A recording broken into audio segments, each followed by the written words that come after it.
Friedrich Nietzsche once said that when you stare into the abyss stares into you. I, for one, think he was just talking about belly buttons. In particular, like a like a big dude's belly button, or like a real big lady. You know what I mean?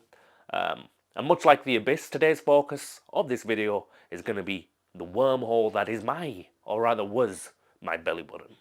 Now, right off the bat, I can't tell you how relieved I am to no longer have a belly button that looks like a black hole and feels like a fleshlight. It's a real load off my shoulders in a literal sense. It's very much a belly button where once something got in, nothing got out. It kind of made me think that I know the Chinese are pretty cocky about their finger traps, but clearly they haven't met the Indian variant yet. Because once something got in my belly button, that shit was never getting out.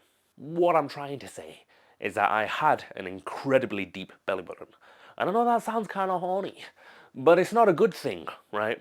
Especially when it's just, there in the middle of your stomach. Now, if you're thinking I'm exaggerating, in terms of like how deep was it? It was, let me think. It was 1 Mississippi, 2 Mississippi. I shit you not, it was 3 Mississippi knuckles deep. That's fucked. You could literally fish hook me from my belly button, throw me out to sea, reel me in, and bring in a fucking whale that wasn't me. You could hang me up like a piñata with how much room there was to hook me. Now, there's a couple things that happens when you have a belly button that deep. In Marvel Snap terms, great fucking game by the way. In Marvel Snap terms, there are 2 ongoing effects when you have a belly button that deep. The first ongoing effect is that dudes are oddly interested in talking to you. Okay, that's not the first one, but it is kind of true. Now, the first ongoing effect was belly button lint. What do I mean by that? I mean it was belly button lint mania inside of my belly button. The reason being is because there was just so much, how to say, substance on my stomach that it created this fucking cavern in which it was just so much belly button lint. And dust planets, not dust bunnies, you know what I mean? Seriously.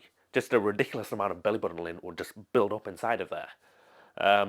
Fucking amount of belly button lint that I would have could put sweatshops out of business.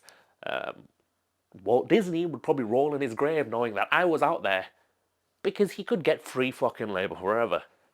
Although, to be fair, it's already pretty cheap. What I'm saying is, because I had such a deep cavern of a belly button, I would pull out literal world serpents made of fucking lint. Shit you not, pull shit out, look, it's Jormund. Jormund? Jormund? How the hell do the Vikings say it? It's the world serpent! Is that even a Norse thing? It is, right? God of War? Fuck, I don't know. And it's not like I was unhygienic. When I was in the shower, I'd fucking scrape the shit out of that belly button. Out, like when you get in that last bit of jam in the jar and you just get fucking, you really want to get it on the toast? Did that with my belly button every single fucking time. The next morning that I woke up, another world serpent would just fucking come out. It was self-sustaining, genuinely the stuff Alfred Molina was looking for. That's Doc Ock. Let's be real, it just wasn't the most pleasant thing to pull out your belly button every fucking day. Now, I had a second ongoing effect as well, and the second one was the real stickler. Or rather, stinker. Because it smelled like fucking ass in my belly button. Oh my god. And not in the good way, you fucking degenerate. Sticking my finger inside of my belly button, not only would I pull out lint, but it was a fucking crime against humanity.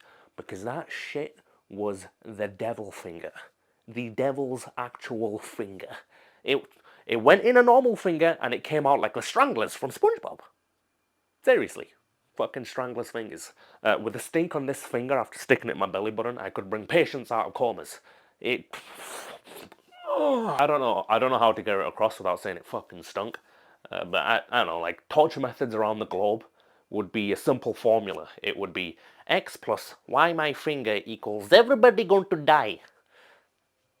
Everybody's gonna fucking die if they smell this shit. I don't know. And again, showering didn't help. Well, it helped to a degree. But the night after I woke up, it's just fucking stunk. Stunk. Rummage it about. Oh. The only thing that helped with the stink was talking the absolute motherfucker out of it. I guess using talc stopped any moist environment from occurring. And I know you're thinking, that's fucking nasty. This dude had a moist belly button. It was 3 Mississippi knuckles fucking deep. Do you know how much sweat and like friction and all sorts of shit that just happens in there? Shower every day didn't help. was a difficult thing to manage, I'm telling you. And when you're that big already, there's a fucking hoist of other problems you gotta manage, and this is just an extra fucking stinker. Anybody out there who's trying to lose weight and maybe might, relate to this problem, it's okay, you don't have to tell people you relate to it. I know it, you know it, nobody else needs to fucking know. But anybody who might relate to this is another reason why losing weight is a fucking great thing. And this is my second unconventional perk.